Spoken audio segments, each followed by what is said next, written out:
Julian's hand was steady, but his spirit was spent. He had that uncomfortable discussion again with his mother about marriage and heirs. Not until he'd found living light, he'd said, someone to shine on the gloom of everyday life.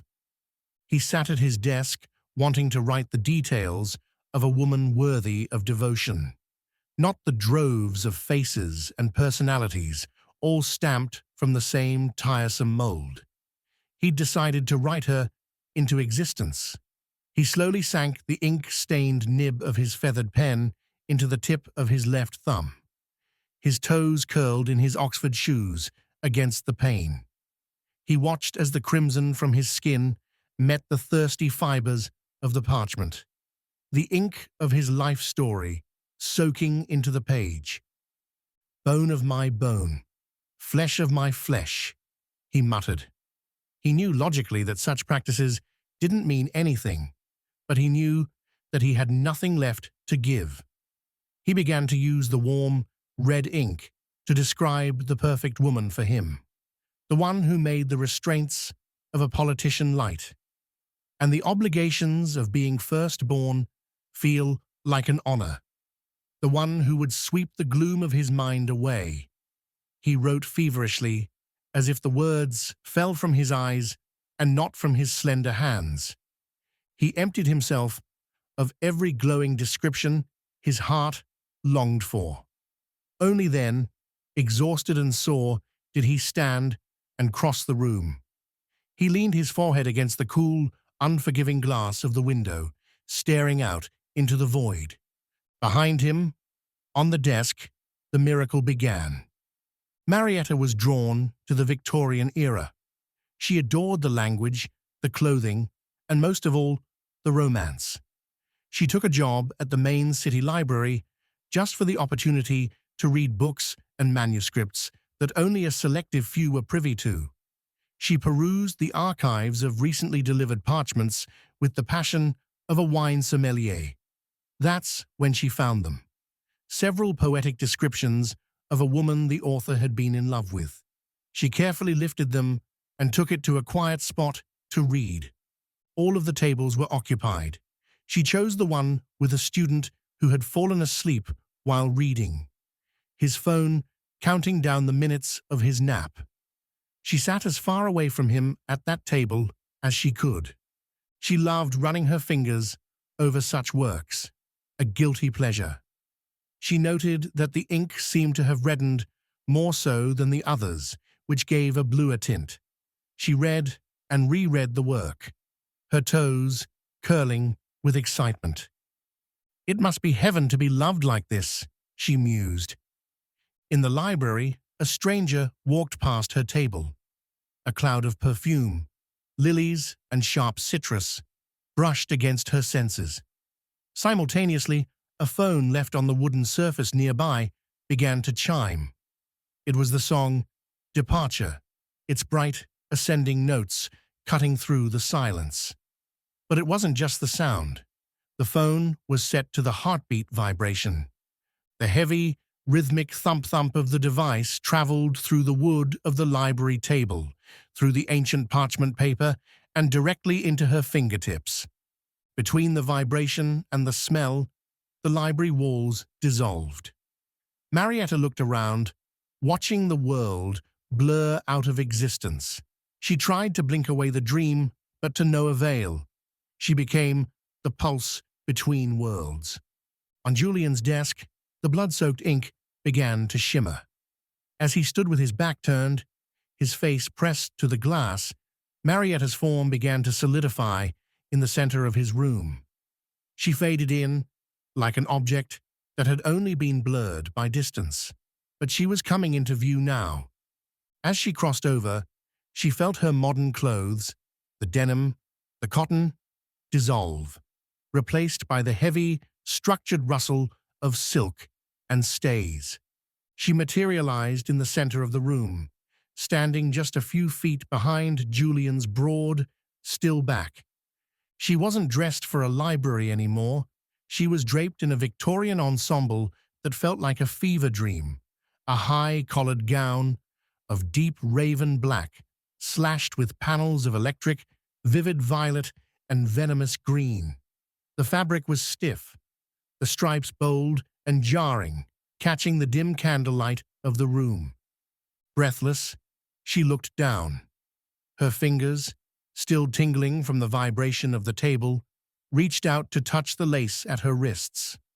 She felt the weight of the bustle, the constriction of the corset, and the undeniable reality of the silk between her thumb and forefinger. She gasped, a small, soft sound of disbelief, as she realized she could actually feel the texture of this world. At the sound of that sharp intake of breath, Julian froze. The cool glass was still against his forehead, but the room behind him was no longer empty. He turned, and for a moment, he forgot how to breathe. She stood in the center of the room, a vivid living masterpiece against the shadows. Her skin was the color of rich, polished mahogany, glowing with a warmth that seemed to push back the gloom of his study. Her hair was swept up in a magnificent textured crown, intricately styled with a soft, natural grace and adorned with delicate, shimmering accents that caught the flickering candlelight. The Victorian gown clung to her frame, the sharp black stripes cutting across the vibrant fabric. But it was her presence that commanded the space. She was touching the heavy silk of her skirts, her fingers trembling slightly as she felt the reality of the fibers. She looked up, her gaze meeting Julian's. The bright ascending notes of the departure alarm continued to chime, a melodic bridge connecting her to a library miles and worlds away. But here, in this moment, she was solid. She was radiant. And she was finally, impossibly, there. Julian's breath hitched. He had bled onto that parchment, hoping for a ghost, but he had summoned a queen. Julian turned from the window, his heart hammering against his ribs in a rhythm that felt dangerously close to the vibration still humming through the room. He didn't speak at first. He couldn't. The shock was a physical weight, pinning him to the floorboards. He had spent so long pouring his longing into the parchment, loving a woman who existed only in the margins of his mind and the ink on his fingers. To see her standing there, vibrant, solid, and wearing the bold, striped silk of a world he recognized, felt like a divine collision. His eyes traveled from the intricate crown of her hair down to the way her fingers clutched the fabric of her skirt. She was real. He moved toward her, his steps slow and tentative, as if he were walking on thin ice. He reached out a hand, his fingers still stained with the ink and the life he had spilled to find her. As he drew closer, the melodic chime of departure seemed to swell, a joyous, soaring sound that validated her arrival. When his fingers finally brushed the warmth of her arm, his breath left him in a ragged sob. She wasn't cold, like the glass of the window. She was heat. She was life. She was the answer to every word he had ever written. The moment Julian's skin met hers, the world narrowed down to that single point of contact. The shock on his face wasn't just disbelief. It was a devastating kind of relief. He looked like a man who had been holding his breath for a lifetime and finally found air. His fingertips, still dark with the dried evidence of his sacrifice on the parchment, trembled against the mahogany warmth of her arm. He didn't just touch her, he anchored himself to her. To him, she felt like the sun manifest in a room that had known only winter. "You're here," he whispered, his voice a jagged wreck of emotion. "I wrote you into the dark, and you brought the light with you." She looked up at him, her eyes wide as she took in the paleness of his skin and the raven-dark hair that mirrored her own deep tones. The departure alarm was still playing, that bright, looping melody acting as a frantic heartbeat for the room. But for a second, the sound felt miles away. She reached up, her own hand covering his. The contrast was breathtaking, his ink-stained, pale hand against her radiant, warm skin, all framed by the bold, chaotic stripes of her Victorian gown. She could feel his pulse, not the mechanical vibration of a phone, but the thudding, desperate rhythm of a man who was hopelessly, irreversibly in love. Julian's hand remained anchored to her arm, his thumb tracing the warmth of her mahogany skin as if he were trying to memorize the texture of a miracle. "I didn't think it would be like this," he choked out, his dark eyes searching hers.